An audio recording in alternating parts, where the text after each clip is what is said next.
Celebrating 4 years of talk like you've never heard it before, this is GabNet, the Great American Broadcast Network.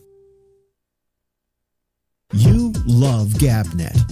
You love the hosts and the citizen panels. In fact, you wish you could take them wherever you go. On your computer, log on to gabnet.net, where our stream is available around the clock.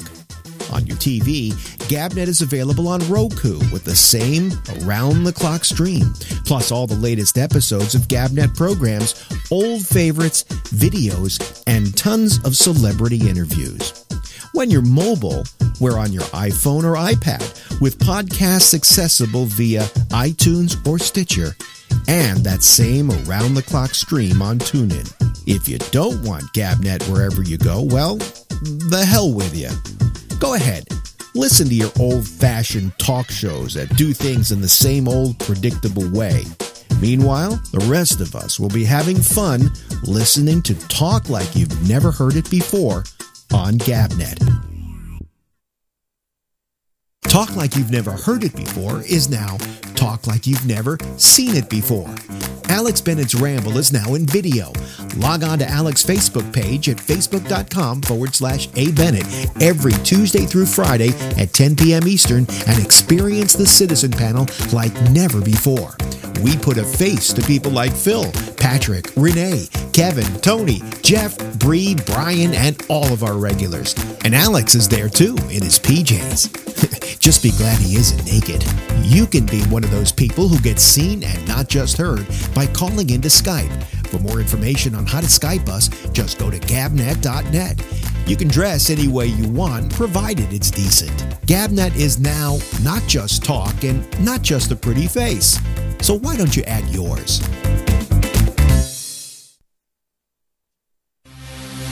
Spotify has 180 million monthly users and access to 35 million songs and podcasts. Now, all those offerings are going to have to move over and make room for GabNet programming. Yes, at long last, Alex Bennett's Ramble, Damian Chaplin's Exchange, Jack Bishop's The Intersection, and even the franchise MC's Arena and Michael Snyder's weekly movie reviews will be fighting for space on this massive platform. Each day, the programs are updated, so you can hear them on the Spotify app, available for all smartphones and game consoles. Or you can just go to Spotify on the web at spotify.com. So, give us a shot on Spotify. There's a 35 million to 5 chance we'll get people to listen to talk like they've never heard it before. Reasons why you tune into GabNet. Reason number 29, the Citizen Panel. I'm saying that he could actually, a good lawyer might be able to make a case that he cannot get a fair trial anywhere in the United States because the President of the United States said, quote, he should be executed. And if you can't find a fair jury anywhere in this country because they've all been exposed to this. No, he'll never go to trial if he's treated as an enemy combatant. He's not being treated as an enemy combatant, Phil. He's basically a citizen. He has a green card. He has all the rights that a citizen of the United States has because he has a green card. Either you want to follow the Constitution of the United States or not. Go to Russia if you don't want to follow the He rules. said that he did this for ISIS. He had a note in his thing. He had phone calls on his cell phone, and he says that he did it for ISIS. Therefore, Okay, so Phil, if you did that, you should be able to be treated as an enemy combatant. I think so. GabNet. Reasons to listen every day. Log on to gabnet.net for more. GabNet. It's talk like you've never heard it before.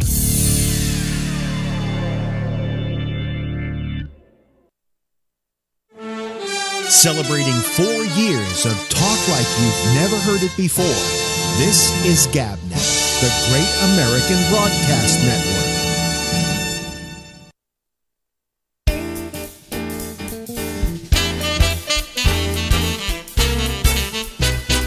Hey, and so we sing.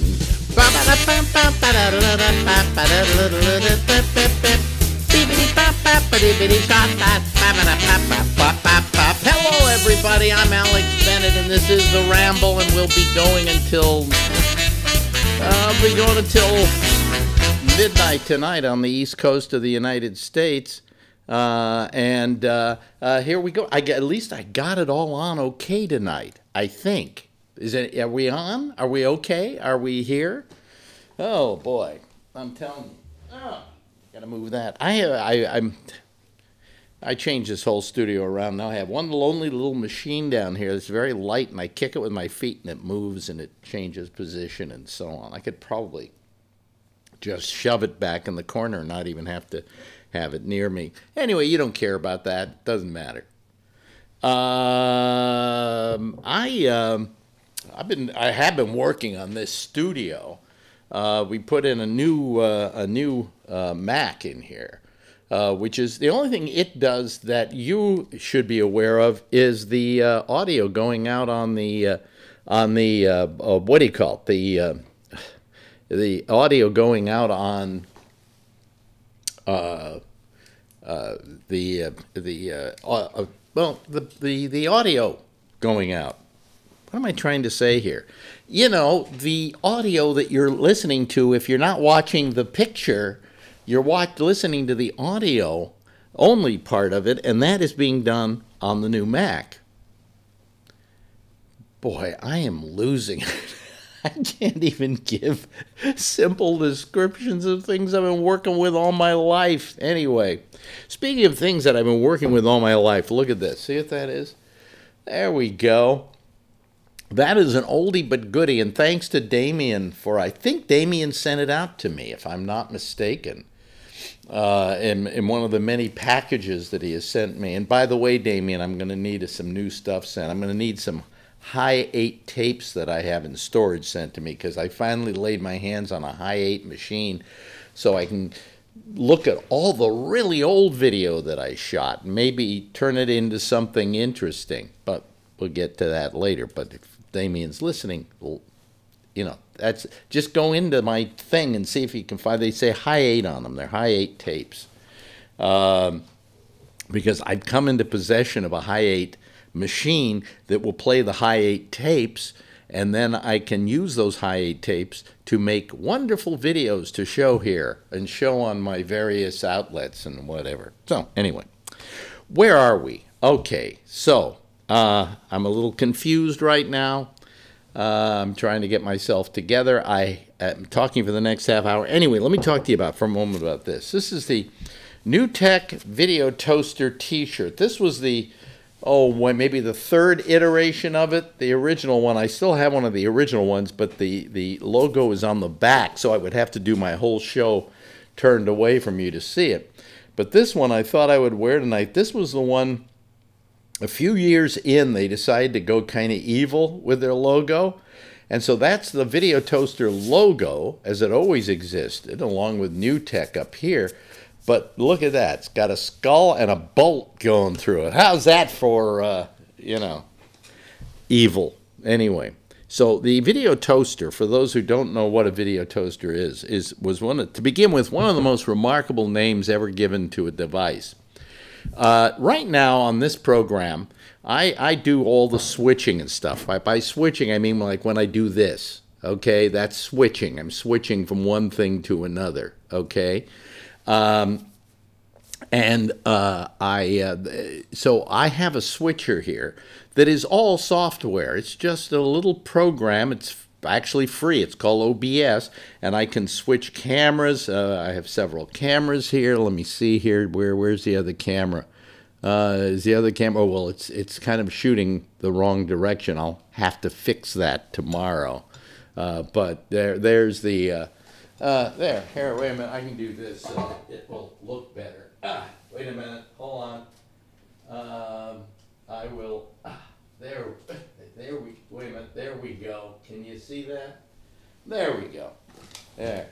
So, yeah, so I can switch back and forth between cameras and stuff like that. And that is all done really with just a software program that exists now called OBS. And all that used to take a lot more. When you were in a TV studio, it took like a whole TV studio set up with a control board and everything, and literally hundreds of thousands of dollars worth of equipment to shift video back and forth and to go from camera to camera and so forth.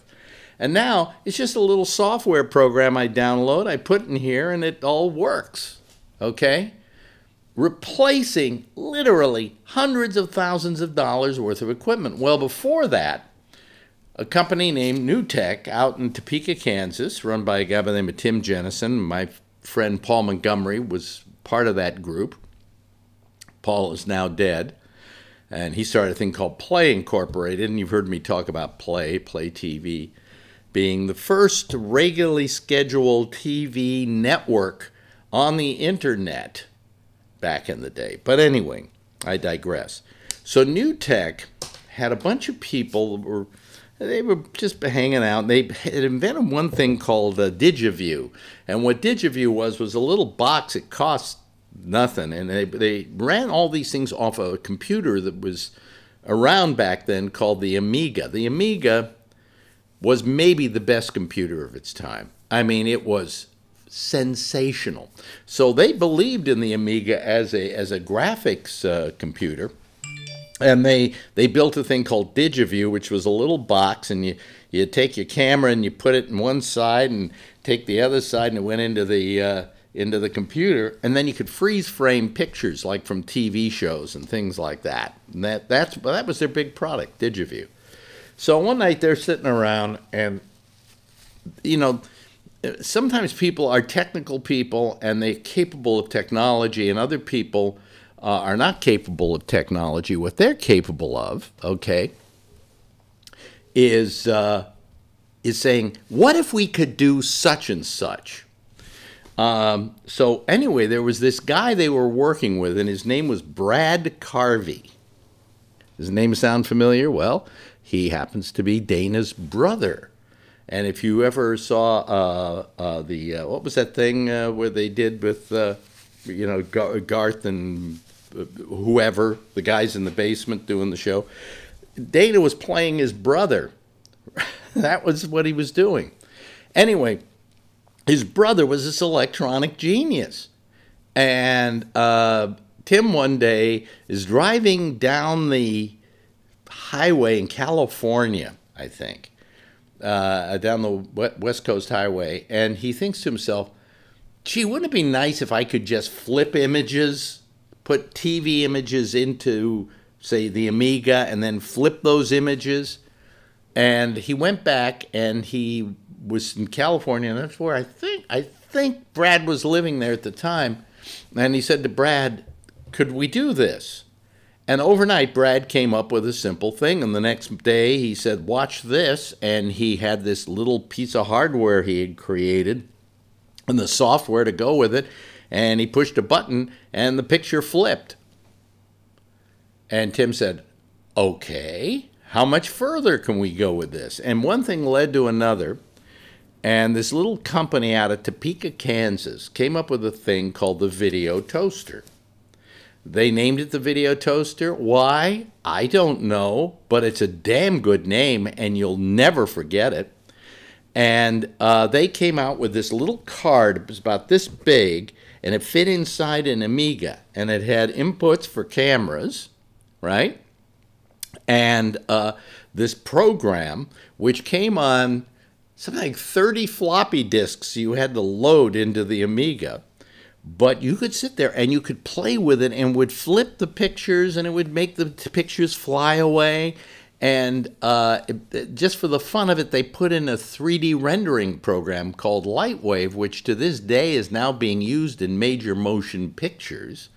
That came as like an extra, okay? And I got to know these guys because I knew Brad. I had started communicating with Brad. I can't remember how that started, but I said, I know your brother, and I was reading about you and saw you were working on this thing called the video toaster. And then he introduced me to the guys who were doing it, Tim Jennison and Paul Montgomery, and we all became friends. And I was one of the first people to get a video toaster. They brought up an Amiga. They with a video toaster in it, and they said, here. And then the guy who did created this program called Lightwave, came by to teach me how to use Lightwave. And I literally, because I was such a video freak in those days, I was just so enamored by this whole idea that I could do these things. Now, as I say, I can do that now, a lot of it. Not as much as the video toaster did, but a lot of it with this cheap software program. And then I have other software programs that will do everything that it had done. But this, literally, this piece of equipment changed the whole television industry because it showed that you could simply just bypass hundreds of thousands of dollars of equipment to have a television studio. And what this also did, you know, every time you make something cheaper and easier to use, you democratize that particular thing. In this case, this democratized television. This meant that little Alex Bennett in his dining room could hook up his Amiga and his video toaster, and he could start editing video and having things flop around and fly away and do credits. It did credits as well. It literally, and it sold for $1,200. Are you ready for that? $1,200. And with that $1,200, you could do some really phenomenal stuff. And it replaced literally $300,000 worth of television equipment. And it got Emmy Awards. It got all kinds of technical innovation awards. It was really quite an innovation for its time.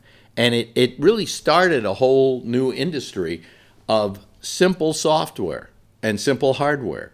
And what then they had to do with hardware now is all done with software. They could probably somebody could write a program that would do everything that the video toaster did with software. And the software could cost you maybe $100. You know, so it really was quite an amazing thing. And these guys became friends of mine. And every year we used to go out there. They would have out to Topeka. They would have a Christmas party. And I would do my radio show from Topeka, Kansas. And they would invite all kinds of people. And they would hire celebrities like Jimmy Doohan was there one year. Along with, who was that? Remember that tall guy, really tall guy who was in Twin Peaks, the geeky guy, really tall and kind of looked like a ghost. He was at the party. And Penn and Teller used to come. And it was a great part of my life knowing the people at New Tech and the innovation that they did. And then there was a big breakup with the company and a lot of bad blood because of the breakup. And Paul felt that he had done a lot to build this company and wasn't getting his just desserts. So he left and dragged some people with him, and they went out to California, out to Sacramento, and they started Play Incorporated, where they did the video toaster one step better. And they came out with a thing called Trinity, which was a box. God, it was not small. It was about this big and this tall. And in it, it did all those things that the video toaster did, but it did more, and it did it with higher quality. And so that was the next step. But then that company went belly up because all of Silicon Valley went belly up, and I lost money and the job. Because I, by that time, was part of this company called Play Incorporated, and we had a thing called Play TV, and every day we had a whole bunch of people doing 12 hours worth of programming a day, like this, all self-switched. I did the whole thing self-switched, and we had, one of the people on it was Revelstoke Jim. He had a show coming out of Revelstoke, British Columbia. And I had a show coming out of San Francisco, and some of the shows were coming out of Sacramento. And we had a guy out in the East Bay doing a program as well. It was innovative, and it was different, and it was the first of its kind. And I will stand by that because I don't know of anybody else that was doing live television on the internet. Plus, we were doing it. The kind of picture you're seeing here now on YouTube is incredible. It's a beautiful picture. The picture we were putting out, not so much, because the bandwidth was different. Also, getting people to watch us was different back in those days because people didn't have the bandwidth to get the kind of picture you're getting right now with what is some simple bandwidth. I'm amazed by it. I look at the picture here. I see it over here, and this is a 4K camera I'm using up here, made by Logitech, and just the whole thing looks terrific. So we've come a long way from those days of that little thing that went into an Amiga, and of course those fuzzy images we used to put out with coming out of live doing our show. And I probably should play a little bit of it someday. I have a tape here, what it looked like. Not tape, but a file, video file. Maybe I'll load it in one day and play it for you a little bit so you could see what the show looked like. It really looked pretty good. We had a chroma key in back of us and everything. It was wonderful. So that's that. I want to gripe about something for a moment, and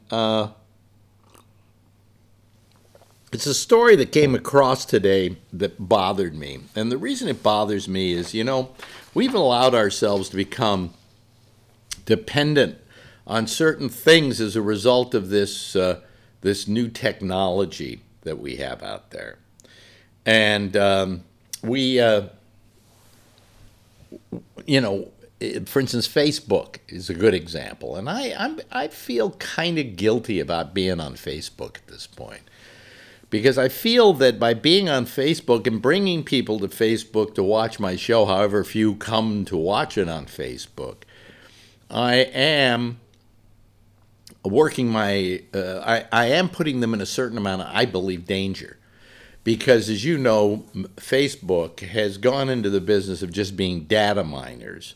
And they use your data to sell it to somebody else, and that's how they make a living. Now,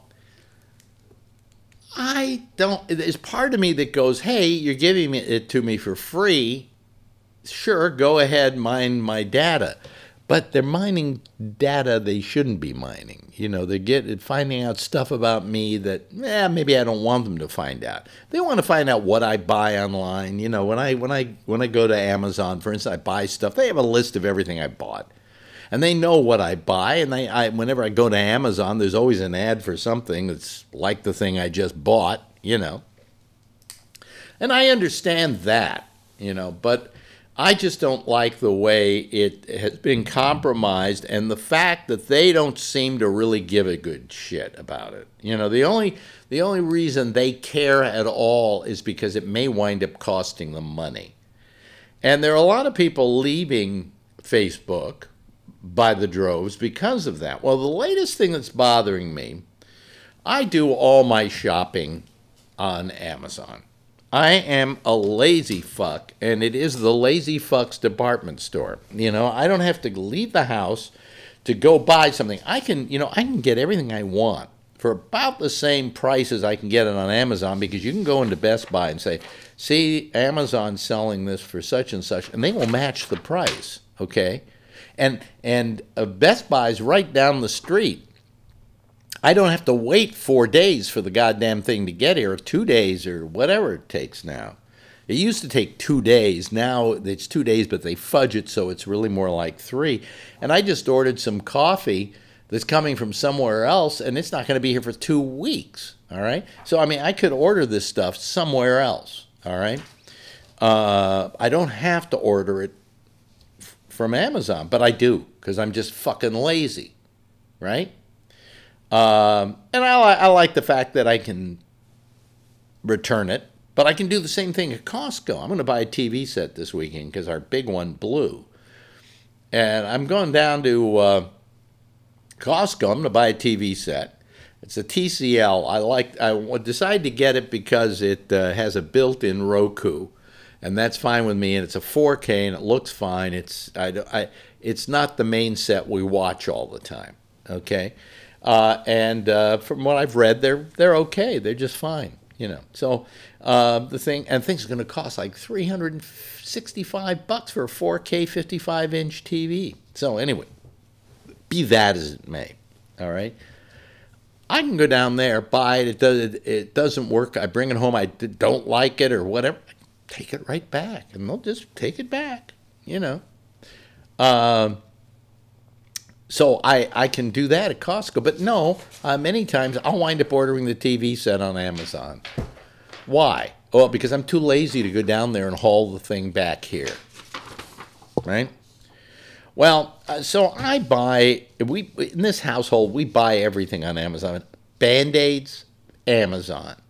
Coffee, Amazon. Electronics, Amazon. If I could get blowjobs on Amazon, I suppose I would buy them. Anyway,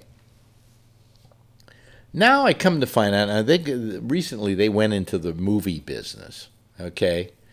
And they started producing feature films, some of which have done very well critically. And one of the people they took on as a director was Woody Allen. Well, Woody Allen, all of a sudden, what was like last November, something like that. When was it? When did Dylan Farrow go on TV? In early 2018. Dylan Farrow once again accused Woody Allen of molesting her in 1992 when she was 7 years old. Now, a lot of people are thinking that this is like forced recall, that maybe it didn't happen, but she's been led to believe that it did, okay? But for whatever reason, Woody Allen has denied this, and it has not really been proven. But because of those assertions, here's what happened.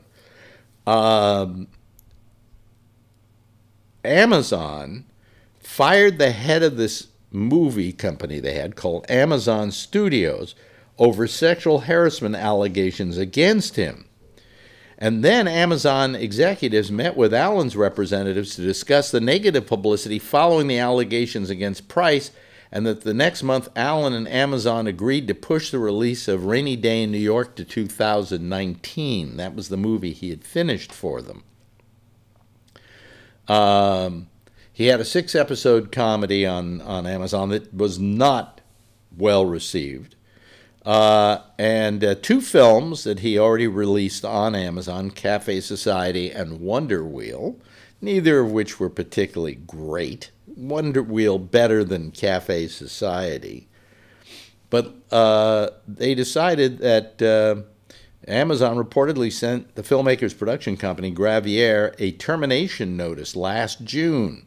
The email, which was included in the suit, says in part, Amazon does not intend to distribute or otherwise exploit the pictures in any domestic or international territories, and Gravier must therefore undertake immediately to make alternative distribution arrangements and otherwise mitigate any damages it may claim on account of Amazon's termination. What they wanted him to do, basically, was to sell those properties to somebody else, therefore doing away with the liability that Amazon would have to release them or any monies lost as a result. Yeah, you getting what's going on here? Anyway, they are refusing to release this movie, A Rainy Day in New York. He has another 3 pictures in this deal, and he is now suing Amazon for $68 million. Now, I like Woody Allen's work. I don't know what kind of person he is personally. Quite frankly, I think Mia Farrow is a nutcase, but that doesn't mean, she's wrong necessarily, but she certainly poisoned her kids against Woody, including the one that we believe is Frank Sinatra's son, Ronan. And it was just, it's just terrible what has happened to his career as a result of insinuation. If you want to not distribute his films, because it's been proven in a court of law that he raped his 7-year-old daughter, right? Then okay, go ahead. But if all it is innuendo, all it is say so, nothing is proven. No proof is being brought forward. No court of law has charged him with any crimes or anything like that. I think short of that, you stick with your deal. Now nobody says you have to continue the deal after it's over with. They weren't that happy with him because the TV series wasn't met with critical acclaim like they thought. And if you don't want to do business with them, fine, but you made a deal, okay, to finance probably more than that, about 6 motion pictures all told, okay? Because there's still 3 he hasn't even made yet under this deal. Damn it, I'm buying my soap from you, and I'm buying my toothpaste from you, and I'm buying I get my toothpaste at Costco. But I'm supporting Amazon, and Amazon, as a result, has done something that I've approved of. They have supported Woody Allen and his movie making efforts. And so I don't know if I want to order anything anymore from Amazon. I mean, I know it's going to be bad because I'm actually going to have to get in a subway and go to Best Buy when I want a piece of electronics. Of course, I'll still use the prices from Amazon to get the cheapest prices I can. But I just I don't know. It just bothers me the way they're treating Woody Allen and the fact that he feels compelled to sue for $68 million, which he will probably get, because there is no reason why they should try to get out of this. Maybe it's buyer's remorse, but that's not a reason you can get out of a contract. Or you could ask Woody, say, Woody, we really don't want to do business with you anymore. Do you mind if we terminate this? How much can we pay you to not do it? But they owe him $68 million, and he wants his $68 million. And I say, give him the $68 million, or I'm not going to buy that next doodad from Amazon, because I'm so pissed at you because of what you're doing to my man Woody. Now, if down the line it's proven that Woody Allen is guilty of something, okay, I understand, and I will go along with with what you have to say about it, But until then, I think it's wrong of them to discipline him because of some assertion made without the required proof. All right? Okay. Well, anyway, I'm going to turn on the Skype lines here. So far, technologically, everything has worked for me tonight. I've been okay. Let's see what can go wrong now. We'll find out, right? Yeah, okay. If you want to call, now's the time to call. Our number here is Gabnet Live. That is our Skype, what is it? Our Skype thing. Whatever. That's our Skype. What's the term I use for it? I usually use a term for it. Anyway, you just type in Gabnet Live, and you will be able to call us on Gabnet. Now, I don't know who else is out there this evening and how long I'm going to have to keep talking now beyond how long I've kept talking anyway. I only meant to talk for 25 minutes. I talked for 30 minutes, okay? So give me a call. Let's get this whole thing going. Let me not have to work too hard from here on in.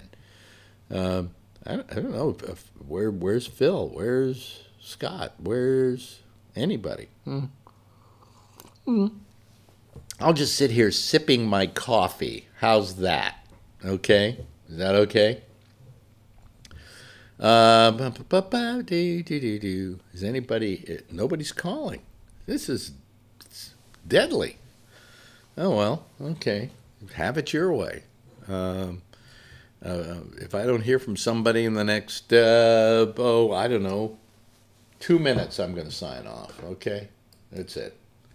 I hate to be, here we go. Here we go. Here's Phil. You hear that? Here comes Phil Meyer. There we go. Wait, I'm trying to, there we go. Okay, he's there. There you go. There's Phil Meyer. Hello, Phil. How you doing? Okay, and you? Not bad. You have some slapback? No. Hold on a second. And add to the group a little Jeff Stein, a little Rob Alfano. There we go. Oh, and here comes Scott Boddicker. Ooh. Oh, this is going to be a happy night. Hey, Yeah. Scott, I'm not going to be here tomorrow. Well, you weren't calling in. I heard Alec begging for people, so I thought I'd beat your ass in. But, man, you guys, a whole bunch of you jumped in ahead of me. All of a sudden, everybody said, okay, we'll join the Happy Fizzies party, you know. Hey, but look at Scott. He's a lumberjack tonight. Yeah. Who's making noise there with his equipment? That's got to be Jeff. Isn't it? You didn't say a word. I didn't move. Yeah. Who? Yeah. Anyway. So I got some bad news tonight from Patrick. He told me that Tony's dad passed away. Really? Yeah. Oh, wow. Oh. See, and he didn't even have to push him down the stairs, but well, now's not the time to do a joke. No, I know. Okay. He said that Patrick said that he was in the hospital about 2 weeks ago. They sent him home, cancer. He had more than a touch, and he passed away quietly at home. Wow. Yeah. Wow. I'm surprised I haven't heard from Shecky about that, because Shecky would normally find out about that. But yeah. Oh, it was Patrick is the delivered the news. In fact, let me just send a quick note to Shecky, because he is usually. Let me see here. Dead. That would be the subject, and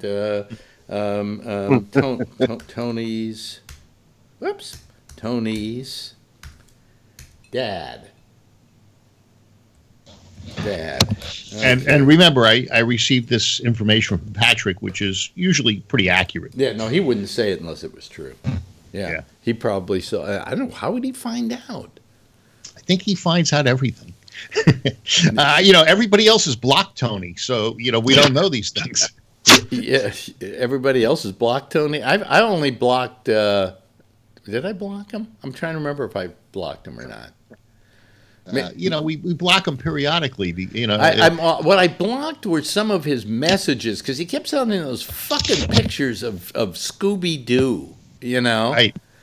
Or cereal boxes. And I warned him. I said, if you send another picture of Scooby Doo, I'm gonna, and no, I didn't. I feel so sorry for Tony. I really do.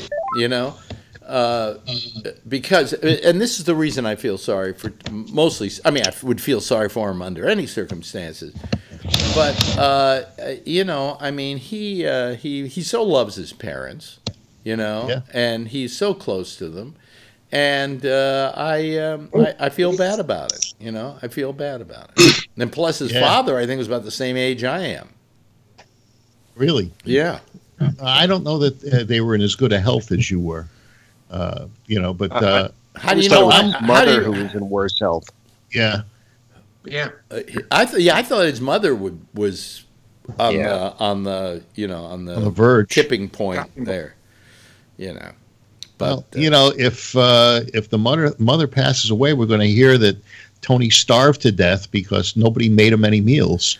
Again, it's too early, Phil. No jokes. Okay. No jokes. No jokes about it. This is not funny. I love Tony, and I feel sorry for him. The one other thing that concerns me, and this is not about Tony. You remember the Sopranos episode, the final episode where it just went to black, and that was sort of to show people that when you're dead, and there's nothing else. Well, I don't know that that's what it was trying to show. They've never explained it. And what's his name? The guy who wrote it never explained it. He said, "I just did it that way, and you can put your own decision on what that was about." Well, my decision on what it was about was that 1 minute you're alive, and the next minute nothing. And one minute you're on the air and the next minute you're not. That's the way I look at it.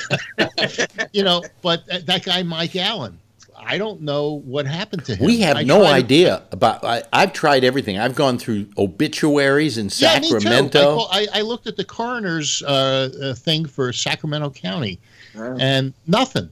So either he's still in his house and the body is still rotting, and they haven't found it yet, or he's okay and he just isn't calling us anymore. No. That wouldn't happen. That wouldn't happen with I think he could be in a hospital and can't get access. That's what I'm thinking. Yeah. Because when you're in a hospital, you got your phone. No, but he may be in a fucking. He may be in a coma. Yeah. He never sounded good. Whatever happened to him? Whatever happened, it's not good. Right. Okay. And you're right, Rob. I mean, I always listened to him, and I said, this guy's got about a week left to live. I mean, and he continued to smoke, didn't he? Yeah. He vaped. Didn't he? No, he smoked. He smoked. Oh, yeah, he was a major smoker. It was cigarettes that he would consume. Yeah. But, the thing is, even if he's okay, it's like the Sopranos thing. 1 minute you're on the air and you're coughing, and the next day, nothing. Yeah. Yeah. Well, and nobody knows. I even looked at his Facebook friends to see if there was somebody that might be in Sacramento that was close to him. I couldn't find anybody that wasn't, sort of an odd Facebook friend. The guys up in Washington State that review cigars and Travis Runkle types. Yeah, but, Travis Runkle was the guy who first brought him to our attention, as it were. And here comes Bree. Bree, you're familiar with this situation, right? Yeah. Yeah. But Alex, just quickly, the Sopranos show creator did say recently that Tony dies in the final scene. He does? I haven't heard that. I didn't hear that. Yes. Look. You can look it up. He let it slip. Because they're doing a prequel that Tony's son is going to play. James Gandolfini's real son is going to play a young. That's right. Tony Soprano. When James Gandolfini died, it was in Italy, and his son actually, I believe, discovered him in the room after the heart attack. Yeah. But I mean, but anyway, yeah. So back to the other case, I think that you're right, and my guess is that he probably is just in a situation where he's unable to call in or to do anything. I would think, knowing the way he has been, and I banned him from this show, so he went over to Jack's show, and that was fine with me, because that voice would have driven me crazy after a couple of weeks, I would have taken a gun to my mouth, but he never sounded well, and all of a sudden he has just disappeared, and that's unlike his MO. He would say, I'm going away for a couple of weeks, or he would call in and say, I haven't been able to call in because, or he would write a note to Jack or something. But because he was such a constant regular, that suddenly his disappearance is suspect. Like he fell off the face of the earth. Yeah. So Phil, do you know any cops in Sacramento that can do a welfare check or something? Well, I don't know his address. The only way I was able to communicate with him was he would write me once in a while on Facebook Messenger. And then I looked on Facebook. For instance, my Facebook profile has. Okay, what about his Facebook profile right now? I looked at that. All it says is Sacramento, and it doesn't have. What's the last posting people said was just after New Year. Right. Yeah. And then there's been no posting since. Yeah, but he's been on Jack's show after New Year. No, I mean it's no. Oh, it'll be a month tomorrow, I believe. Really? So it was like maybe within a week of New Year's. Wow. Yeah. Well, this is the first Gabnet disappearance, a possible death. History. Yeah. Well, Revelstoke Jim disappeared. No, that was another. No. You know. Wait a minute. Hold on a second. Here comes Patrick. Yeah. Oh, maybe he's got the dirty deets on. Hello, Patrick. So you heard about Tony's father somehow, right? Yeah, Tony messaged me. Oh, did he really? Yeah, Me too. I've been in contact with him about his dad. It's been about 2 weeks. His dad got sick, ended up in the hospital. They ran a number of tests on him. And there was one particular test that they were not able to complete because of his deteriorated condition. And they had figured it was cancer. And they sent him home. And I guess the diagnosis came back as cancer. And it seems like it was pretty rapid shit, because that was about a week ago. Tony sent me a video of his dad coming home in an ambulance with balloons and all this stuff, with the family welcoming him home. And now here it is, Thursday? Mm-hmm. So I think that may have been even Saturday this past weekend. Tony sent that to me. Wow. So it's been very quick, him getting home and then passing. And it surprised me that it was dad versus mom. Yeah. Me too, because he was always talking about mom had this and mom had that, but mom seemed to be rallying once they figured out what was wrong with her.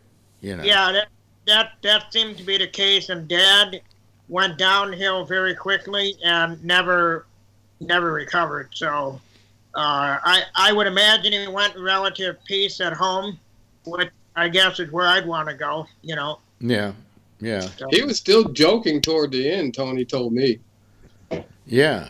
And so Tony wrote you about it. I guess, is he still banned from messaging me? I guess he is. I just friend requested him at I figure he needs all the people he can to send Scooby-Doo pictures to. But yeah, wait a minute. Hold on a second. Going quickly is Facebook. It is a good thing in many ways, because I've heard a lot of cases where people get sick and it drags on and drags on and drags on, and they take the house and they take the car and to pay for everything, and those instances are not good.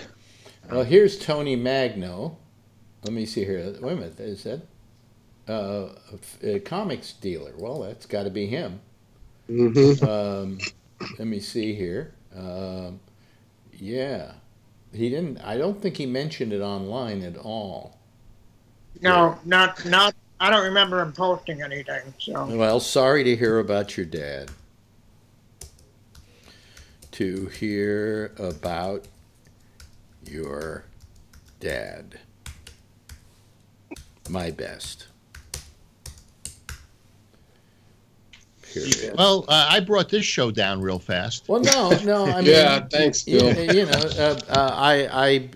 think it's important. It was an important thing, and it's good to know that it, that we found out about it. But Tony, if you're listening, and I doubt if he is at this point, we really feel for you.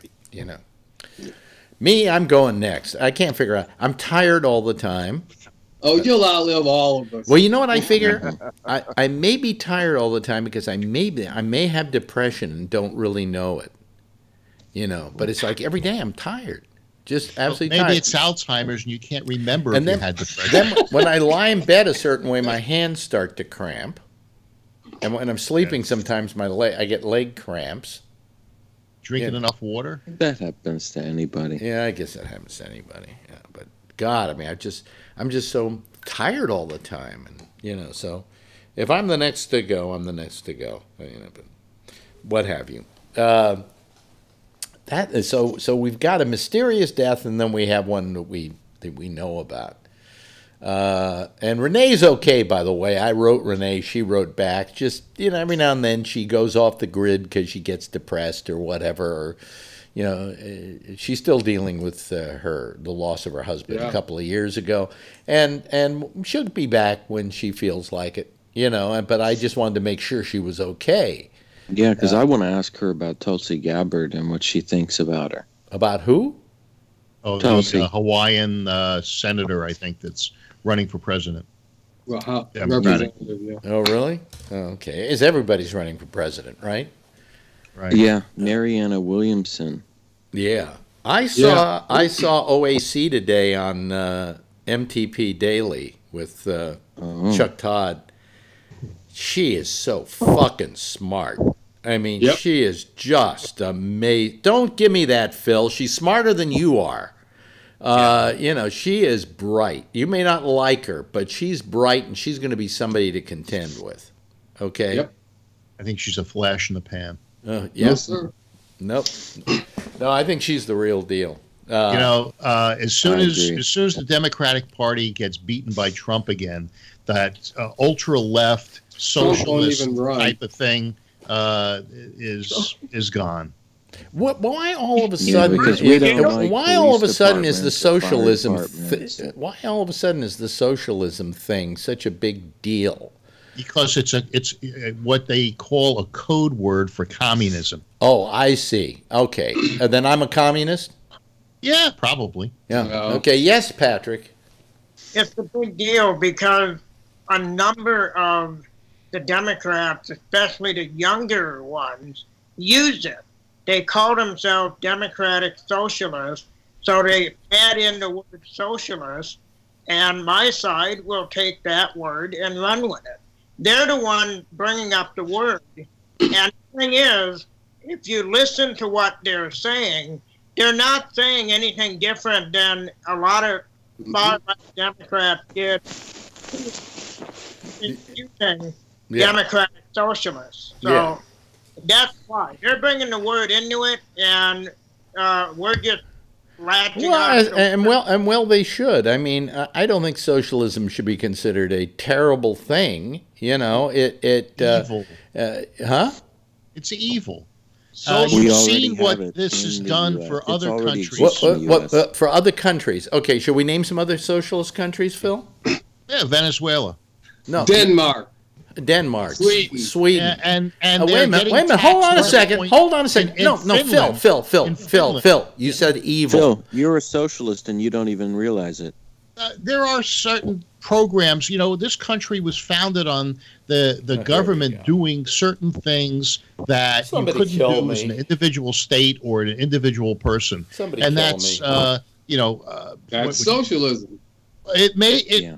You can call it whatever you want, but it's our country is a republic, and it's built on the fact that our military and certain services, libraries, and so forth are provided by the government. Roads, which is all falling apart. But when they take individual choice out of our hands and they tell us what we have to buy and what we have to do, Phil, that's not that Muslim. Are you? What are you describing? You're not describing socialism.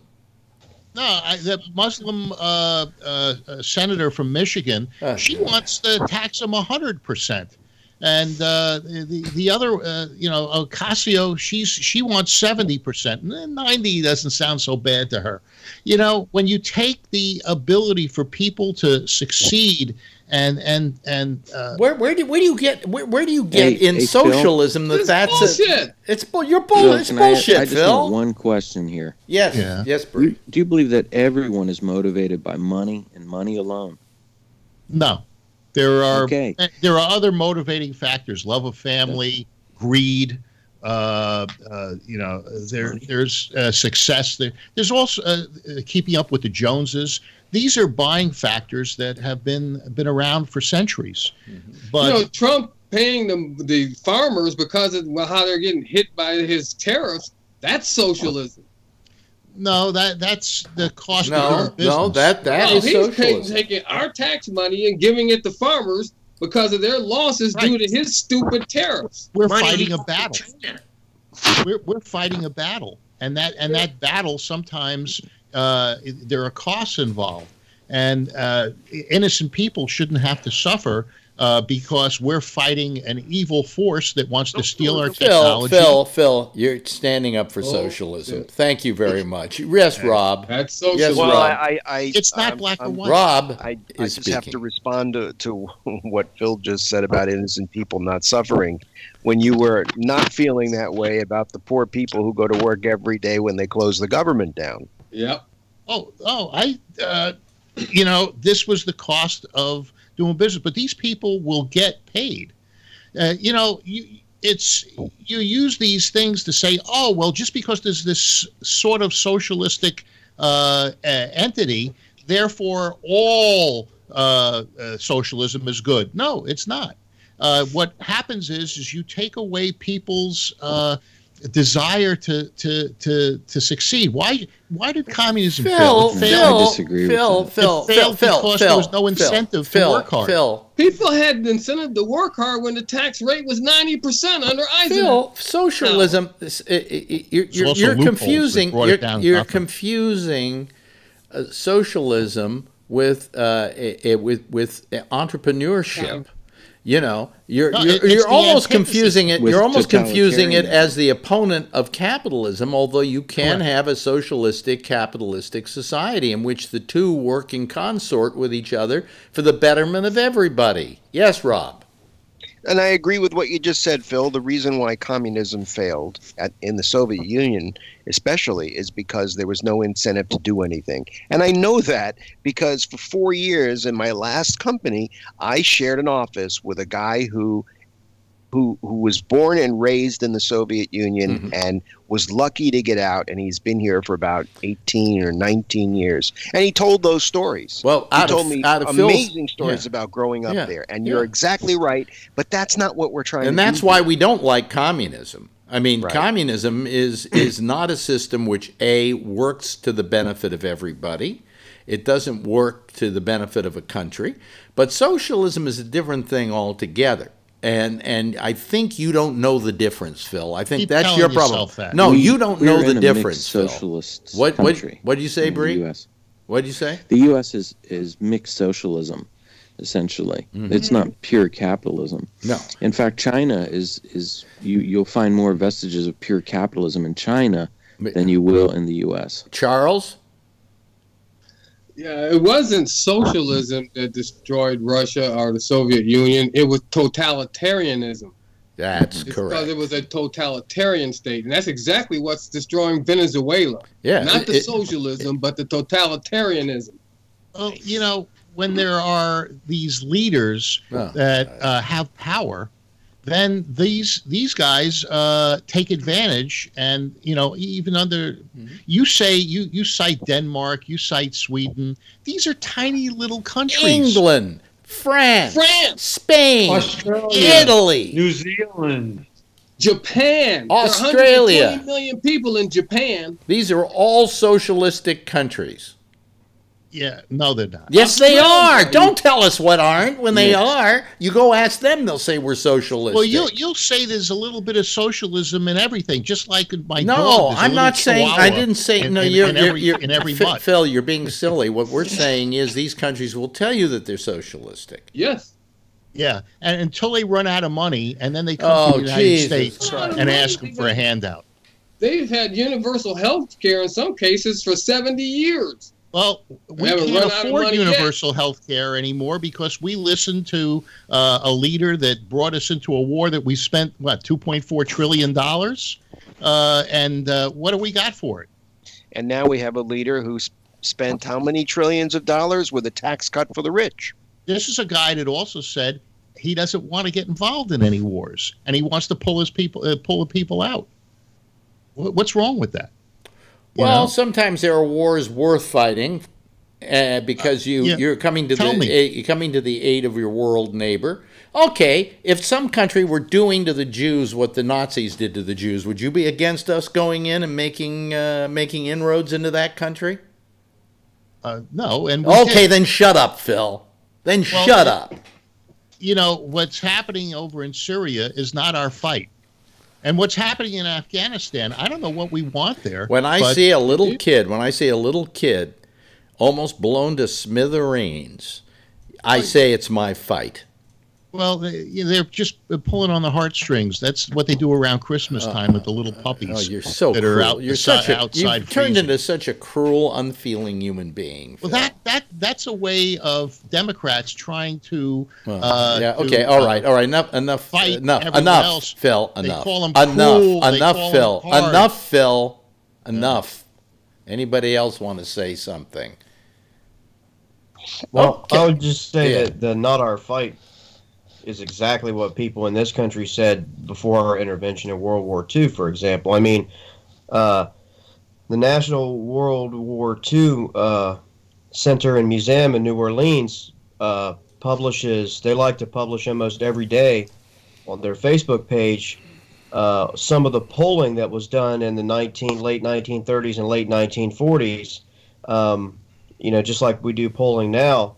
And, they often publish, here's a poll from, November of 1941, should the United States intervene in the, crisis in Germany, France, et cetera, et cetera. And I mean, at times it ran as low as, like single digits, low double digits. I mean, people didn't give a damn, I mean, they really didn't. So, I mean, that's the similar attitude that we had. It seems the isolationist attitudes kind of come and go, and they seem to be either really high or really low. I really don't know why, but I mean, that's exactly what people said, 75, 80 years ago. Patrick?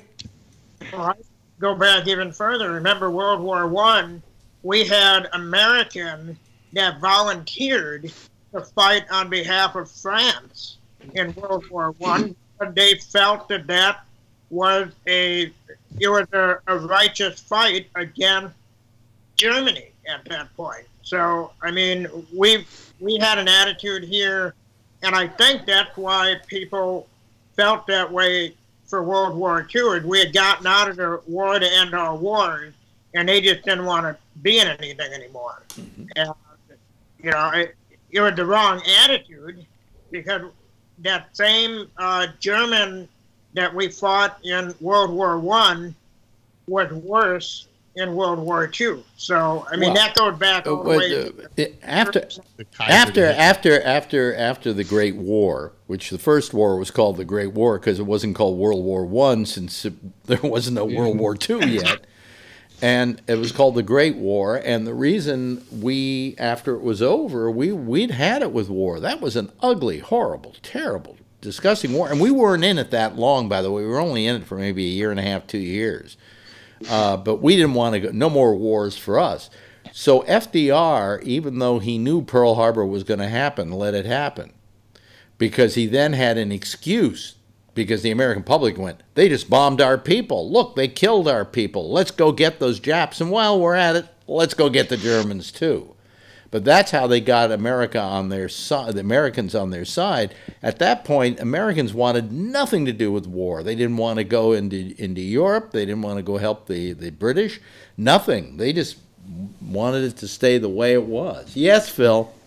Okay, the difference here is that those were wars. They were declared wars, and we were in it to win it, as Simon Cowell would say. The difference over we're there now doing the war is according to Simon Cowell? Our rules of combat, we're not in a war there. We're not in anything. And either you commit and you say that this is what we're going to do, and we're going to make sure that these kids that are being that we're getting pictures of their suffering are taken care of, or we're not. But you can't go into these things halfway. And then they even go. There's no commitment. So why be there if you're not going to commit? If you're gonna go in and you're going to stop what's going on in Syria, then commit and do it. Don't do it halfway and say, well, we can't shoot at them unless they shoot at us first. And hey, that's not a way to fight. Did anybody understand what he just said?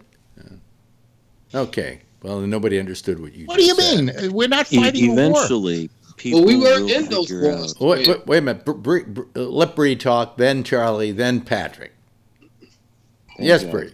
one of the things is, and I've said it before, I'll say it again, people eventually will figure out that AOC is really the populist. Trump is not the populist. In his rhetoric, he is, but he's not.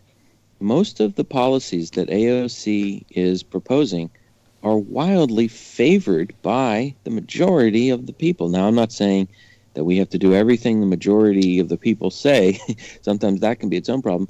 But she is truly the populist. She really, when she talks and she goes into those towns, Trump will go into a town and say, I'm going to bring back all your jobs and everything's going to be shiny and glory again.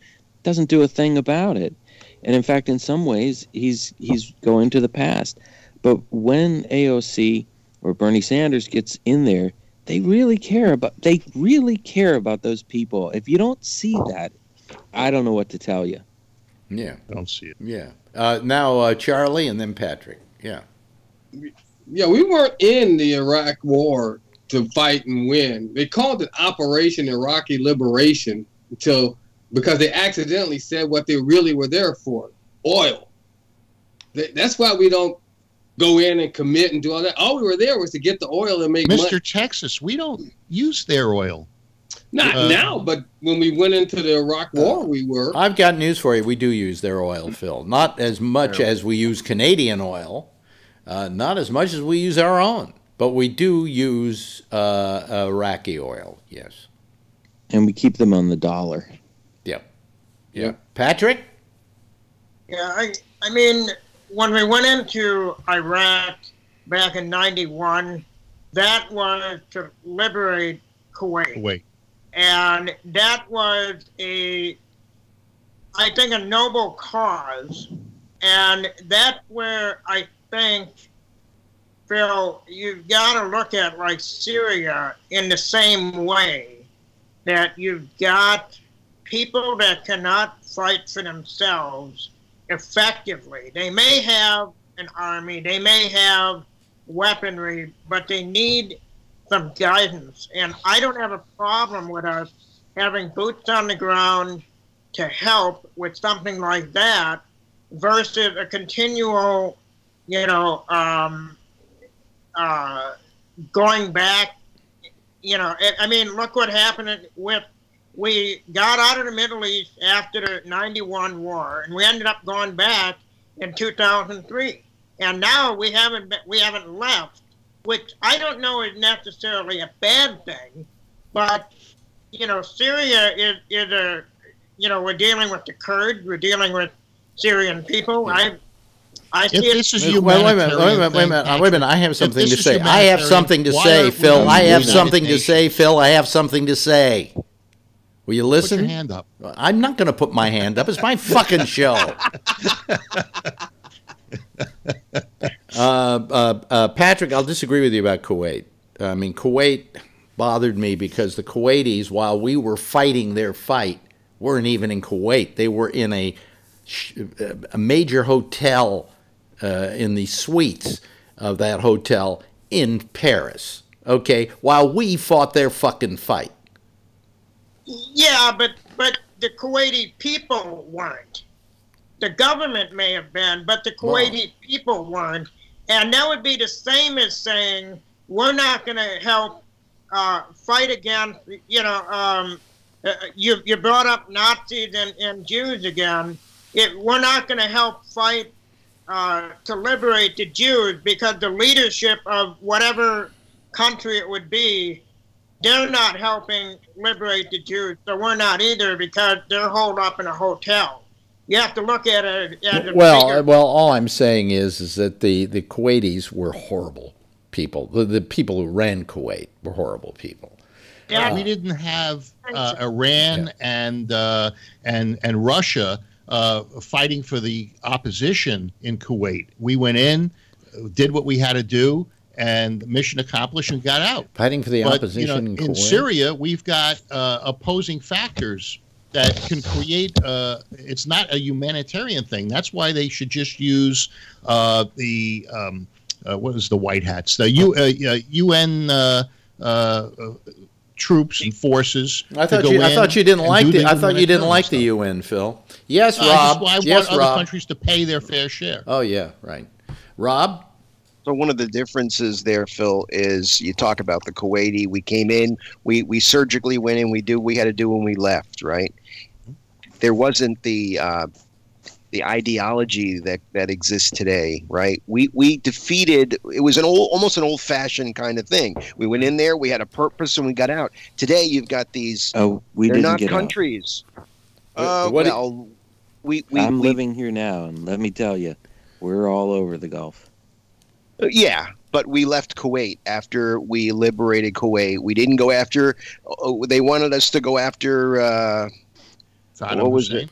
Yeah, they wanted us to go after Hussein. They wanted us to keep going, and we stopped. Elder Bush, he met his objective. Elder Bush, said that once we take care of the Kuwaiti problem, we're not going to go any further. And in spite of the fact that our generals wanted him to go into Iraq, he decided not to. He said, "Our mission is over. We're through with this now. Let's go home."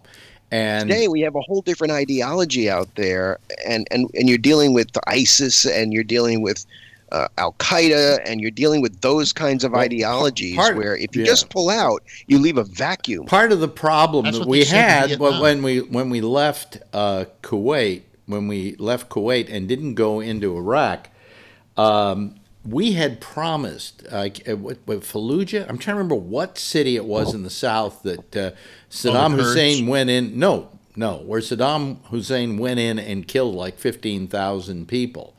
That we said we were going to go in and protect those people, and when the war was over, we didn't. We pulled our troops out, and then Hussein went in and got even with them for siding with us. Okay, so these things get very complicated, and they also get very ugly. Yes, Patrick? Yeah, Bree, we've been in the Middle East since 2003. Prior to that, it was an in and out sort of thing. It was like a quickie with a whore. We went in Kuwait, and then we hung around for a little bit, and there was nowhere near as much of a presence since 2003 that we've had now. So, yeah, I mean, we're all over the place, and I don't see us leaving there. I think it's going to be like Korea. I think we're going to be there in 50 years. I'm going to be, in my 90s, and I'm going to still see U.S. troops in the Middle East. Yeah, how many, which country do you think has more U.S. troops, Afghanistan or Qatar? Or Qatar? I don't know. I don't know. Probably you're going to say Qatar, right? Right. And yet no one says, we got to get out of Qatar, Is it because of the money there? Because really Afghanistan. It's because of stability. Is Qatar the one that's having the issues with Saudi Arabia right now, getting bombed? Yeah. So we're also in there to kind of even the score, or to keep the Saudis at bay. Is that okay, Phil? Well, the Turks. Is that okay? I don't know. Army is closer to the border, actually, but that whole thing was precipitated by Trump's visit here to Qatar. He came to Saudi Arabia, and he upset the balance of power in a way because he gave full support to Saudi Arabia.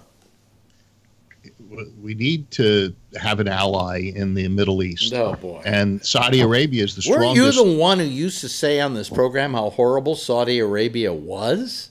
They are. Oh, well, then why would you want to do business with them? We do business with a lot of people. Oh, Jesus. Phil. Phil, please. It's not personal. We got enough problems already. Don't become president of the United States. Do us all a favor, will you? Yeah. I won't get elected because I'm Jewish. I kind of feel I don't have to have Trump on this show. I have him on here every night when you're here. Yeah. Because we get the same stupid answers to the same stupid questions. Yeah. Can I ask a question? Yeah, Bree has a question to ask of the panel. Okay. Which country do you like better and why? Saudi Arabia or Iran? And tell me why. Well, that's like asking me who I like better. The press Trump or Trump Jr. No, the press secretary. What's her name? Sarah Huckabee Sanders. Or I don't like either one, but at least one of them is on our side. I don't know that it's not a good choice. I like Israel. How's that? I would rather do business with Iran. I think there's some workable stuff that's available there that we're just alienating. Patrick. I'll put it this way. It's not my personal choice because I don't like either. However, I think it's a lot like it's what you're familiar with. We're familiar with Saudi Arabia. We're familiar with how they do business, and it's been that way. And because of the Iran shit in 1979, I think that's what destroyed any idea in our head that we could ever do any business with them. So it's the enemy you know versus the enemy that you don't know, I guess, is the way I would put it. So How about Vietnam? Every day there's protests in Iran called "Down with America." America's terrible. You see this on the news. They burn everything in effigy. At least the Saudis, extended a hand of friendship. That's the difference. Did they really, or is that all about mutual? You scratch my back, I'll scratch yours. That's kind of the way it works. Not really friendship. How do you feel about that's what you said, Rob? Who you're familiar with. And if the Saudis are willing to scratch our back and the Iranians aren't, and we've been dealing with the Saudis forever, and Iran, because of what happened in 79 with the hostages, I think that's been through every administration, Democrat and Republican, that there's an idea that Iran is an unworkable situation. And I'll grant you, when the Ayatollah Khomeini was in, that was a bad deal. Mm-hmm. And Ahmadinejad. Ahmadinejad, he was a bitch, and the Ayatollah ran him. Yeah. Well, he was one of the guys that stormed the embassy. They had pictures of him. Yeah. He did.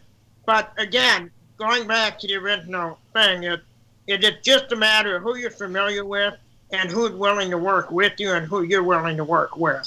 They're both bad choices, but the Saudis never kidnapped any of our people and did the same shit in 79. I think if it had been the Saudis in 79, we'd be friends with Patrick, what happened in 2001? Yeah. No, those were Saudi citizens. That wasn't the Saudi government. I said in 70. I think so. What'd you say, Who Patrick? funded those? Who funded them? Probably Bin Laden. Saudi. Yeah. Well, but he was rich people in Saudi Arabia. There was these. What Alex doesn't like that I say is there's this sect called the Wahhabis, and just because he likes sushi, he makes a joke. But these Wahhabis, it's generation after generation being taught to hate the West, hate the Jews, and they're raising generations of terrorists. Well, at least the Crown Prince in Saudi Arabia was willing to go against that and create certain more westernized things, allowing women to drive. That's the only thing he did. That's the only fucking thing he did, Phil. Then those other factions tried to get him. Am I right, Bree? You know the area better than Phil. What else, the Saudi prince? Did he do much of anything except for that driving deal? He took all those other princes and sent them out of town. I think he's letting some movies play in there. Yes, Josh got his hand up. They are starting to make some inroads to relations with the West because, I mean, just for example, just last week, they've allowed over maybe the last 2 or 3 years, trying to copy off of what the United Arab Emirates has done. they've allowed the game of golf to enter into their country. If you don't like golf, I understand, but I'm just pointing out that that's happened. Just last week, the European Tour, which is a major golf tour, it's the number one golf tour in the world outside of America, hosted an event for the first time ever at a golf course in Saudi Arabia, and the event was won by Dustin Johnson, an American player and one of the top 3 players in the entire world. As a matter of fact, he was, I think, the number 1 player in the world this time last year. You know, he's one of the most popular golfers in the world, and he's an American. So, and the event was played by, I think, like 6 or 7 other Americans, including like 5 of the top 15 players in the world. So, I'm not saying because they hosted a golf tournament, you know, we're like going to have world peace this time next year or anything. I'm just saying, they don't want Western ways. I see it kind of similar to the UAE. I don't know if they want Western ways, but they certainly want Western money. Mm-hmm. Oh, you know, is kind of the way I read that. Yes. Yes, Rob. So, yeah, as you say, they allowed golf there, and Mr. Trump now has made, you know, close friends with the prince, right? When do you think he opens up a golf course there? Well, probably not very long, and if he stays true to his form in the golf industry, which I'm very, very, very familiar with because I work a second job in the golf industry, and I've been in it my entire life. As a matter of fact, I work for a family that, if I said it, everyone probably, you know, would know of at one point or another in the golf industry. If he stays true to form, he'll open a golf course in about 3 years, and then he'll file for bankruptcy on it and sell it off to someone about 3 years after that. Is that what he normally does? Yes. Trump owns, about maybe 9 or 10 golf courses right now, and he's probably owned, 30 or more in his life because Mar-a-Lago he keeps them for a he short time. Josh, Mar-a-Lago, according to what I read in Forbes, Trump owns it outright, no mortgage. The same thing, I'm not sure about the one in Scotland, but that's a really big golf course. And it's yeah, the one in Scotland is actually in some financial trouble now. As a matter of fact, he tried to get a loan for that golf course for improvements about a year and a half yes, ago. I remember that. $5 million, and he was turned down. Was that the Deutsche Bank loan? I don't believe so, no. But we wouldn't know about a lot of this because we can't see his taxes and we can't see his company finances. You know, a lot of this stuff is hidden. I mean, I knew a lot about Trump long before, he was really popular just because of his involvement in the golf industry. Because, I mean, I worked for, and these people love him. They think he's incredible. I worked for a family, the Cook family. I mean, John Cook is an analyst for the Golf Channel and was a professional golfer. Won 11 times on the PGA Tour. I work for his father, who lives in the small town that I live in. He owns a golf course called Cooks Creek Golf Club. You can look up on the internet. It's one of the highest rated and most upscale public golf courses in the United States of America. Mm-hmm. It's in the top 50, so it's a pretty upscale place. So I've worked for the Cook family for a long time because my brother-in-law is the superintendent at that course. I've been kind of an assistant to him for about 12 years. And, the golf industry, they really love Trump just because, he's always come in and thrown a lot of money around, but he's also wreaked a lot of havoc. He's lost a lot of golf courses over the years because they follow the business model that he does with all of his other stuff. He just comes in and he mucks things up because that's what he does, and then he gets out, and then a bunch of other people have to deal with the mess, which is kind of what's going to happen here in probably, another year or two. Scott, you've been really quiet tonight. Anything you want to say about any of this? No, I was just looking up Mar-a-Lago, see who owns it. Trump does. Yeah. He owns it. Yeah. He bought it in 85 mortgage. and whatnot. Yeah, no mortgage. But it's more than just a golf course, too, though. It's more of it's a hotel, resort, et cetera. Like, I mean, I believe he still owns Doral in Miami, which is, the TPC, or, the Big Blue Monster golf course and all that. I mean, he still owns golf courses, don't get me wrong. It's just that he's lost as many as he's owned over the years for, financial issues, because the golf industry is it's a tough industry, especially to try to survive just in golf. Mm-hmm. You almost have to pair it with something else that makes money, like a resort or a casino or something along those lines. Or you have to have it in a high traffic destination that's warm all year round, like, Las Vegas or Miami or Arizona, Phoenix, that kind of thing. But he's He's managed to make a mess. How's that one do in New Jersey? That the Bedminster or whatever. Yeah. I mean, I think it's doing okay. But for now, I mean, but we really don't know. Like Alex said, I mean, we really don't know. I mean, we may find out 10 years from now that some of these golf courses were used as fronts to launder money. Let me ask you this. The Congress now is trying to open up his taxes to make them public.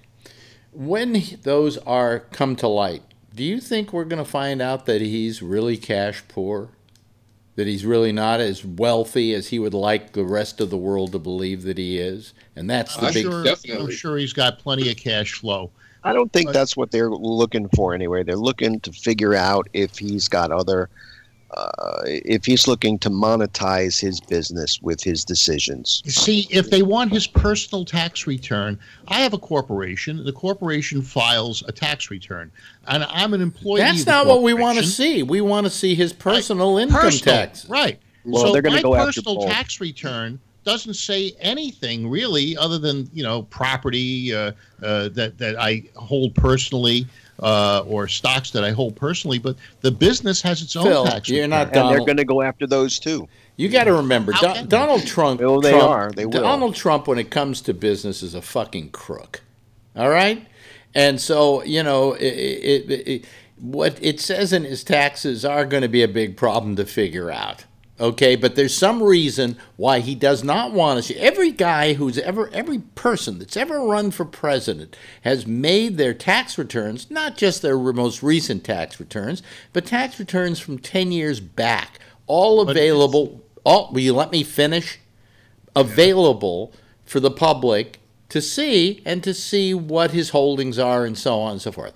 This is the first president who has refused to let us see his tax returns, and he's using as a stupid excuse that, he's always being audited, and while it's under audit, he doesn't want to reveal them. That's bullshit. Let's see what they're auditing, okay? Bullshit or not, he's not required to show them. Now, I understood that there was some legislation in place to try to change that. But right now, that's not the rule of law. But do you trust a man who won't show his taxes? That doesn't bother you? No, really, it doesn't. Really, you have no idea. Him to do a job. Josh, you have your hand up. Well, just very quick. Because Phil made the comment, how can they ask for his returns? I did hear today multiple sources that said, I don't remember which committee this is. I don't know if it's the House Government Oversight Committee or which one is going to ask for him to open their investigation. But apparently there is a federal law that says the chairman of that committee does have the power to ask for the tax returns of any American citizen at any time for any reason. He can subpoena them at any time. So they can. That's the only reason they haven't asked for the last 2 years is because it was under Republican control. So apparently, even if you don't agree with the action, I understand that, but apparently they are well within their legal rights to ask for them from the IRS via a subpoena that they How can do you issue. like the insinuation by the president that all this amounts to presidential harassment? It is. What they're trying to do but I'll is tell you keep one him from thing. doing his job. Even if he may have had troubled finances historically, but being in the presidential position, he's able to rectify that. I think that he's a creature of habit, and everything I've seen from Trump is he tries to get more money. He's a businessman. So I think he uses his position in the presidency and with his companies to make more money. I think that's just what he does. I think that's supposition, and it's not based on fact. You're exactly right. But because he's not a businessman. No, there are facts. All these Secret Service agents staying in the Trump Tower in New York for millions and millions of dollars for Donald Trump. Yeah. What about the emoluments? What about the emoluments? Wait a minute. What about the emoluments clause? What about the emoluments clause, Phil? Yeah. Yeah, what about it? Well, you've been trying to say that he's been profiting off of that.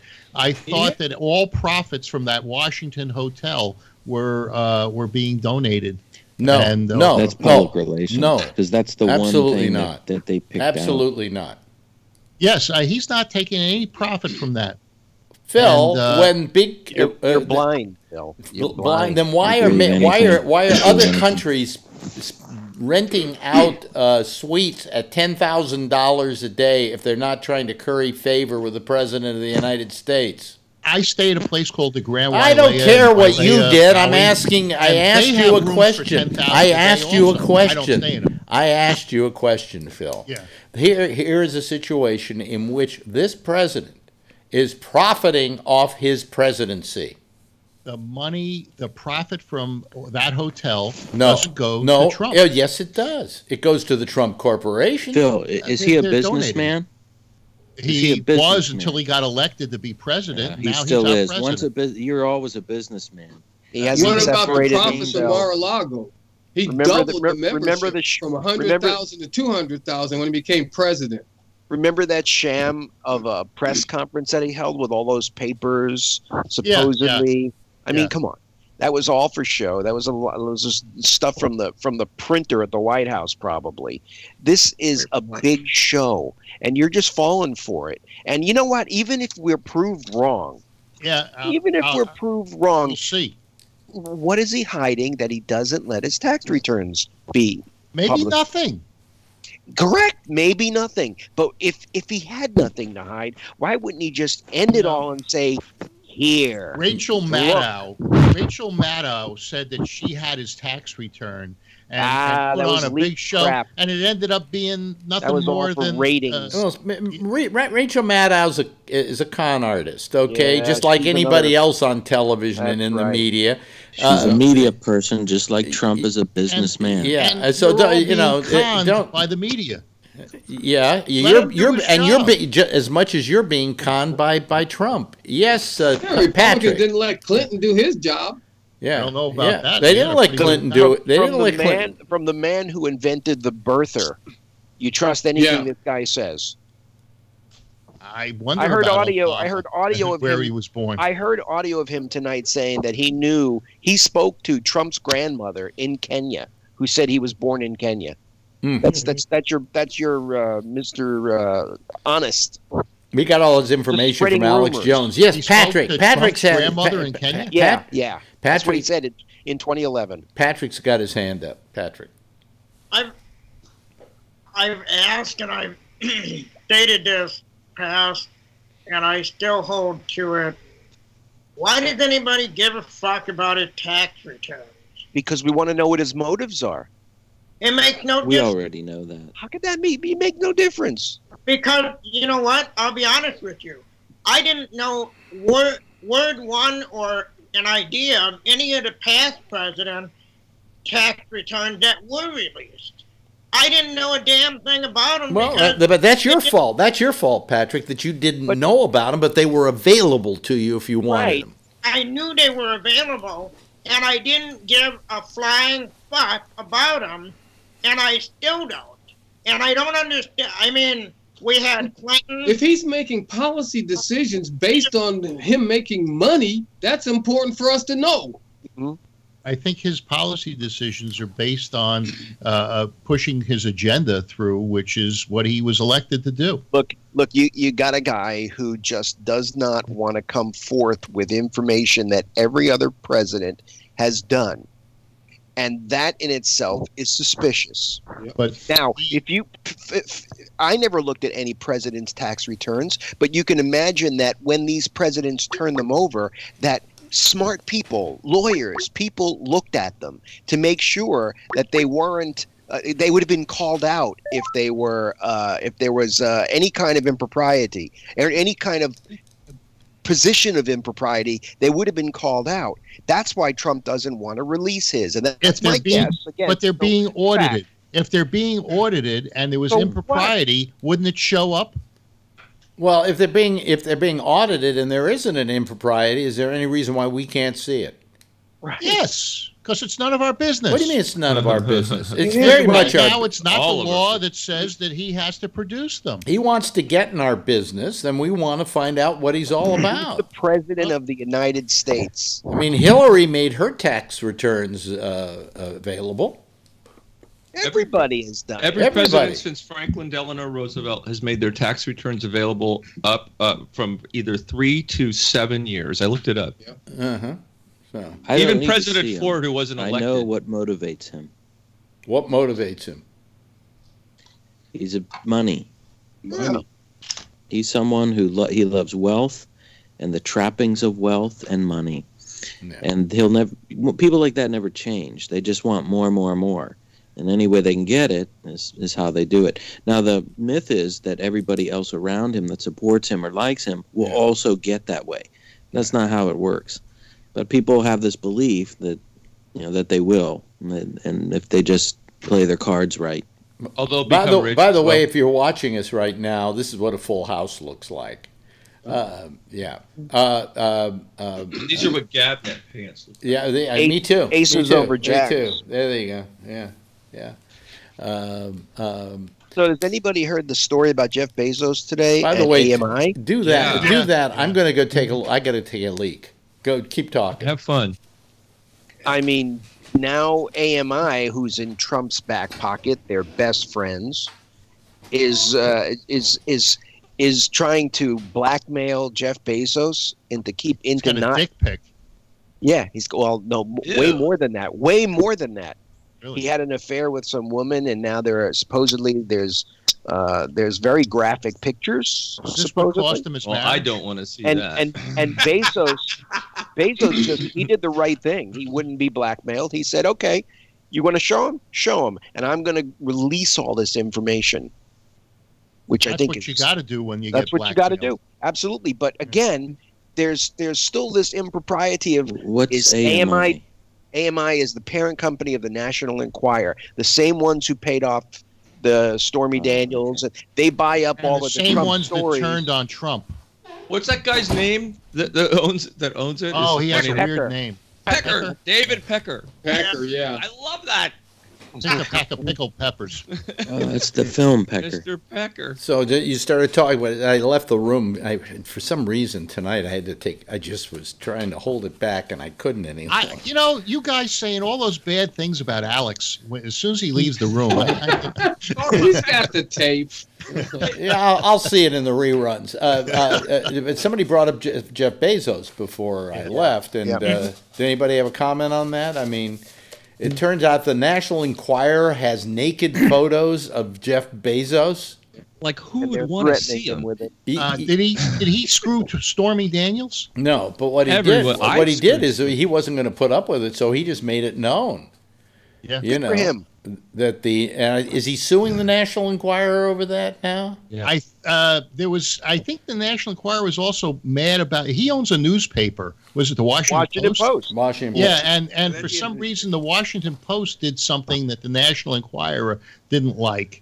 And about the National Enquirer, and he was trying to get them to stop from reporting that. The new neighbors moved in upstairs. What?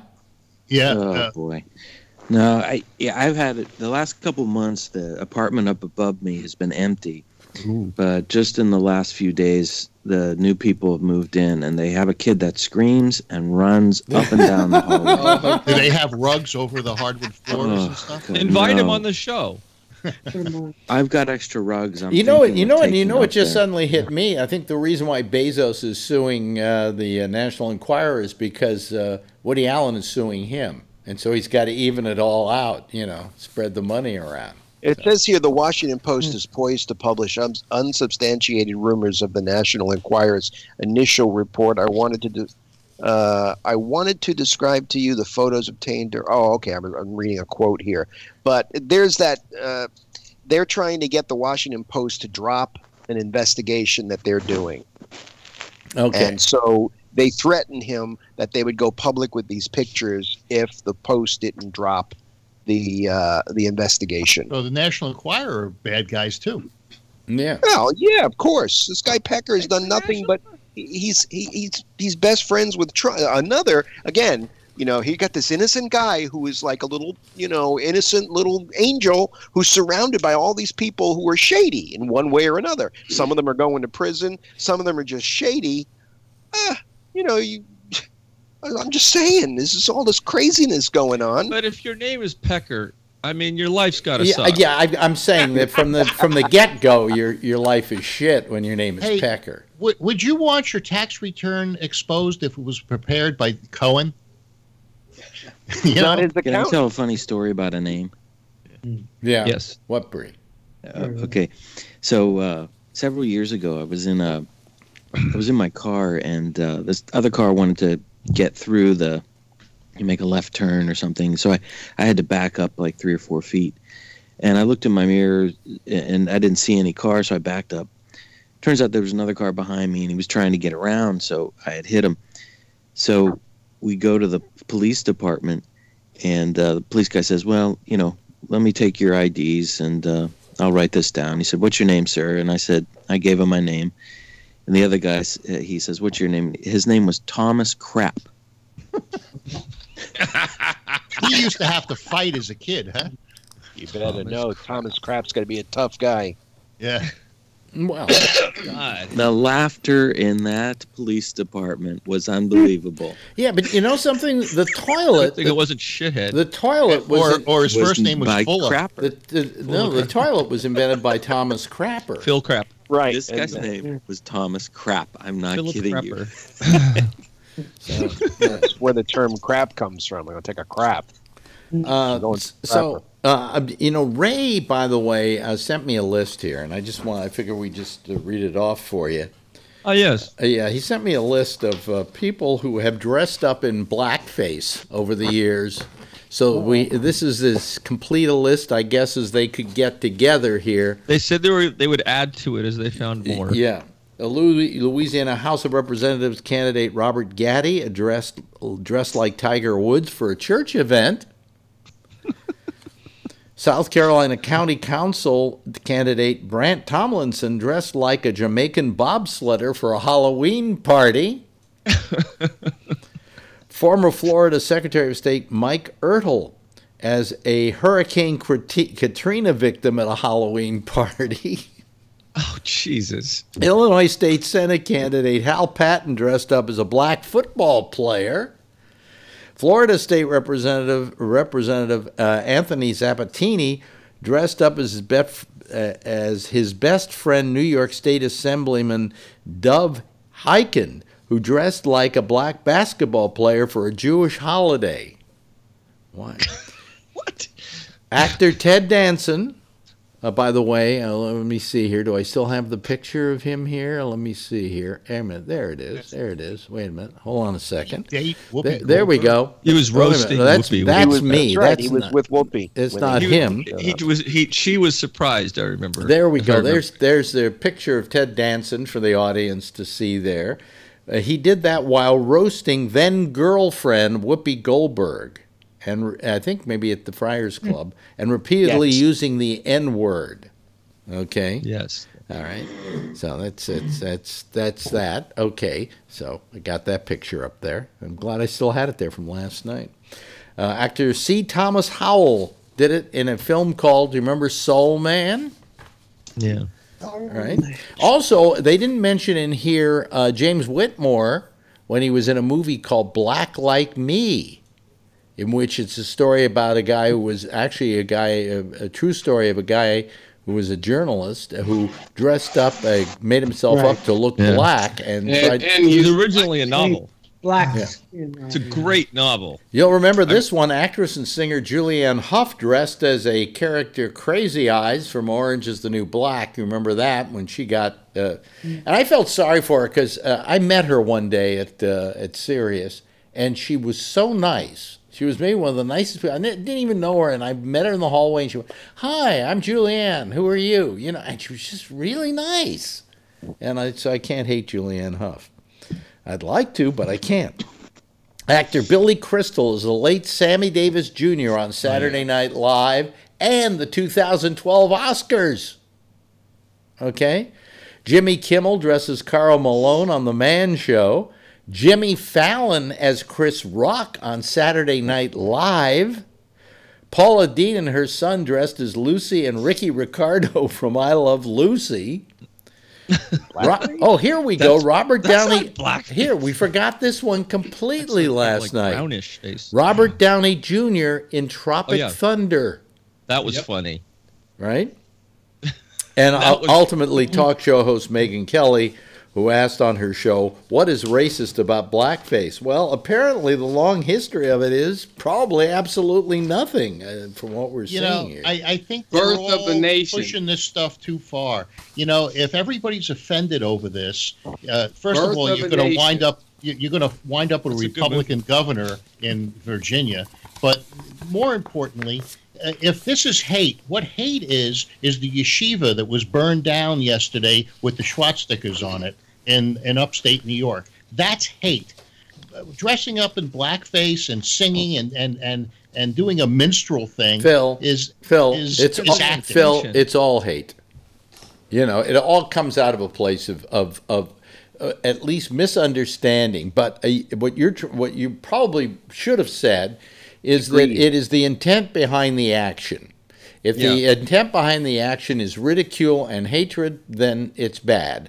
And if it is simply, like somebody says, I think somebody said one of these three guys dressed up as somebody because they really admired the person. How about Al Jolson? Yeah. Well, what aboutism? That's he dressed in blackface. Of course, was he promulgating hate? To begin with, you're talking about something I know. Okay, was he promulgating hate? Wait a minute. That I know intimately because I paid a lot of attention to that. You slept with Al Jolson? Al Jolson, what he was doing was an outgrowth out of minstrelry, which hold on a second, which went on for years and years and years in this country. And when he went on stage, he simply was doing a minstrel thing.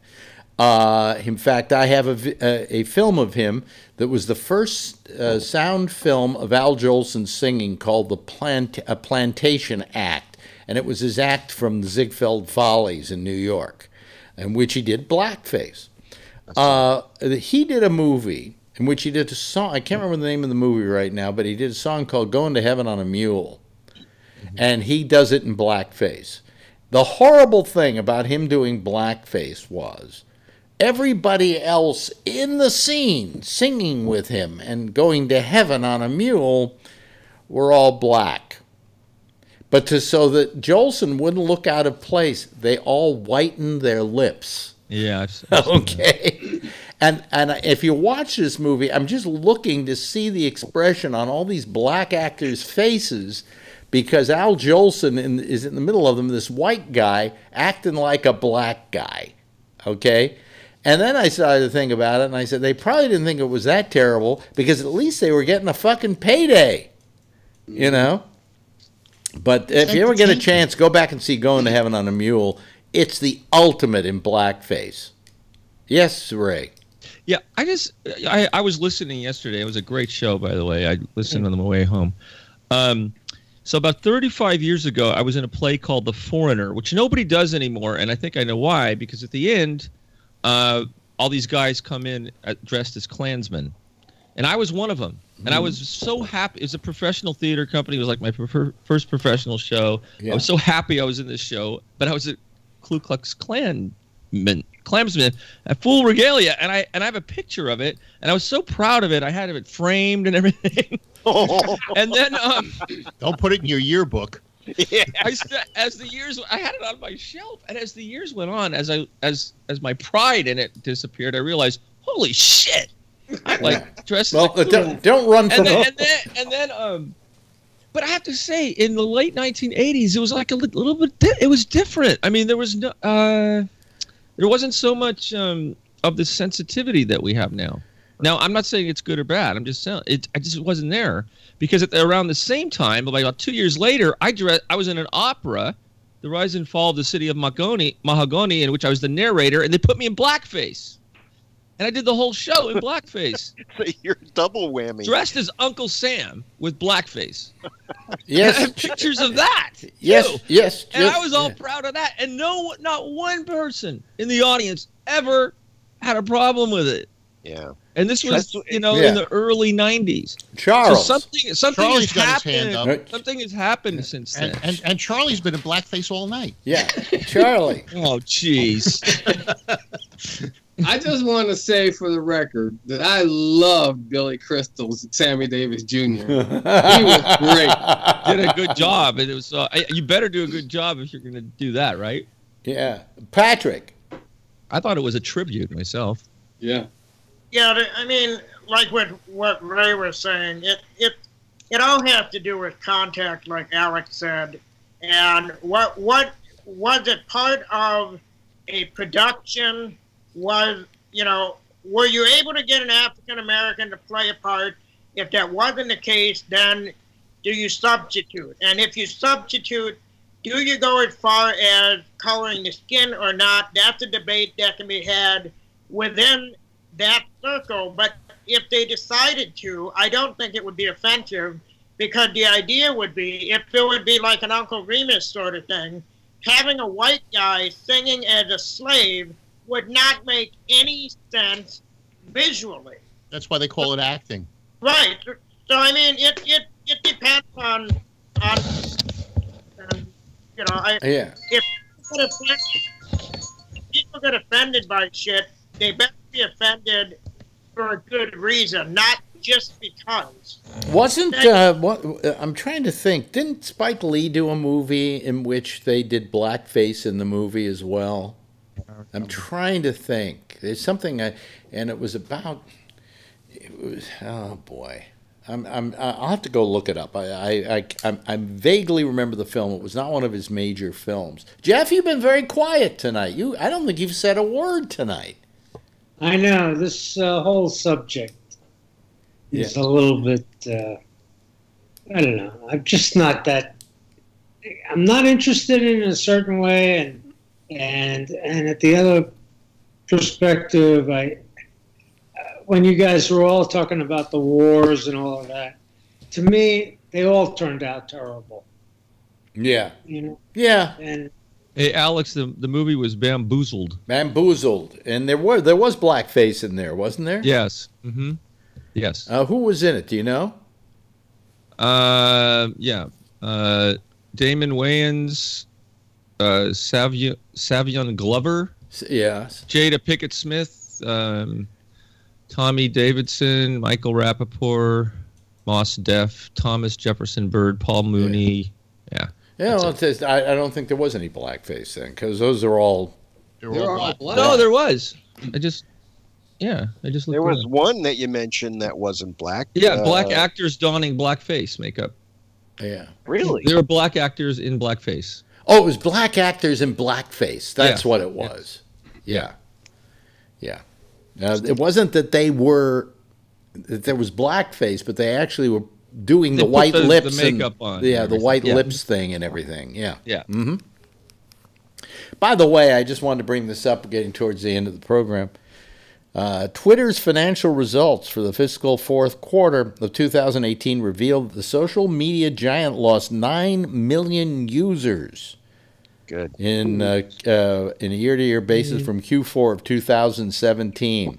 Monthly active users fell from 330 million, not like Facebook has got, 2 billion, something like that, earlier, to 321 million.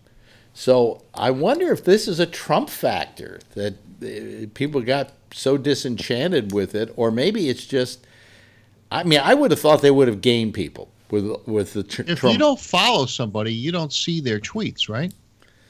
Right. You have to look for them. Right. What are you holding up, Patrick? Oh, that's Alex. Heaven on a mule. Here are some of the black actors. Yeah, Heaven on a Mule. Yep, there it is. Yep. I've seen that. Yeah. Yeah, and even the black people in it wore the white lips. I hate the white lips thing. That just bugs the shit. Well, that's supposed to be that you're a minstrel. That was minstrel. I know. It's just from a time when things were so awful. There were very few black people in minstrel shows, but there were quite enough of them because they were talented and they were musical and they were good performers. And so when they performed in a minstrel show, they painted their lips white to look like the rest of the white guys who were dressed up as blacks with the lips traditionally kind of white. So. Yeah. And did you see the latest thing about Gucci? that they had a polo, they had a sweater. It's a $900 sweater, something like that, or sweater. Oh, with the yeah. And you pull it up over your face, and it's like black here, and then red lips here, and the mouth is open. They discontinued it, right? Yeah, they discontinued it. Who made that flub? Who made that mistake? Some drunk guy. Huh? I mean, that's really kind of amazing. And there was one other faux pas I heard about, but I can't remember it now. Are those available at the Trump Gucci store? Yeah. What we seem to be... What? Sorry, never mind. I didn't mean to interrupt you, Alex. Go ahead. Go ahead. I just wanted to say real quick, with this Trump saying he's being harassed. Do you remember when Trump was harassing Obama about the birther thing and all that shit? Yeah. Okay. I don't know if anyone brought that up. But what a fucking hypocrite. That wasn't interfering with legislation. Yeah, but you know, there's a difference between harassment and being held to account. And he's being held to account. He's being criticized. He's not being harassed. They're doing their job. Every president is always scrutinized by Congress to some degree or another. Not like this. Not like well, because he deserves it. What do you mean not like this? He's doing all kinds of shit that makes it...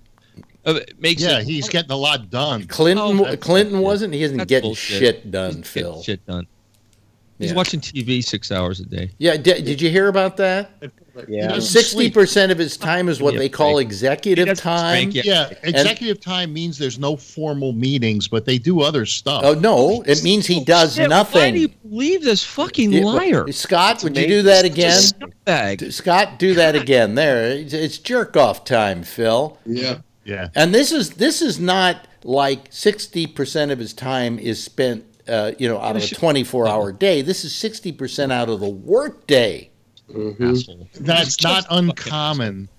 Even Obama. Remember how hard he was going to work? Remember how he teased about? Yeah. Oh, I wouldn't be playing golf. I'm going to be in the White House working. Liar, man. He's just unbelievable liar. It never ends. It never ends. Now, Josh can verify this. Does when Trump plays golf, is that playing golf? Oh God, there you go with the jokes when things are true. Because it's bullshit. You're attacking things that are bullshit. But these are the things doesn't matter.